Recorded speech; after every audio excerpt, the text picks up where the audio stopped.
Morning. I was going to do a video yesterday about our council budget and how unfair I think it is. But then I thought, nah, you know what? I'm just going to be a bit more specific about other things that I think about it. But I'll just minimise it to the short version.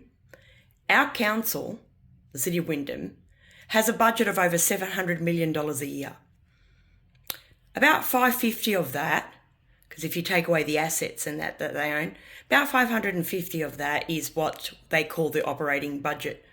So they have money coming in, about 300 million of that is rates, then there's fines, there's expenses, there's grants from the main government, and they get about 550 million to spend. Out of that 550 million, about 180 something million is spent on contractors. So the people who empty your bins and offer the services the council is supposed to give you for the money you hand over for your rates. Then on top of that, the money left over, there's about 160 million, maybe, around thereabouts, that's going to be spent on what they call capital works, which is fixing roads and the like, buildings and things like that. And then the last amount of money that gets spent, the last bulk amount of money, is spent on staff wages.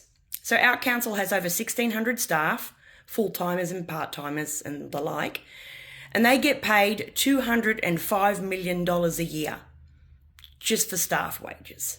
So let's put that into perspective. That's roughly about 40% of the budget on wages.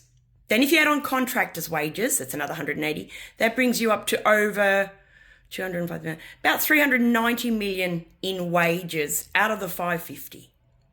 That's a large chunk. So the question I've got is this: how can you justify more money being spent on the people who run the office and oversee the work than the actual work? It's a lot of money.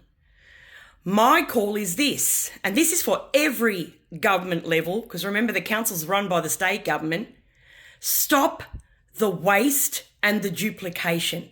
The amount of money we could save that could go towards other things that we need, especially in this area, the roads are atrocious. The amount of money we could save to go towards these things is huge, and I am sick and tired of this council especially stating, but we do exactly what every other council does. What's that got to do with anything? Councils are government-run businesses, I guess you would like to call it, and they are supposed to be doing those things. They shouldn't be justifying the work they have to do. It's what they're supposed to be doing. But what we can do is question how the money is spent.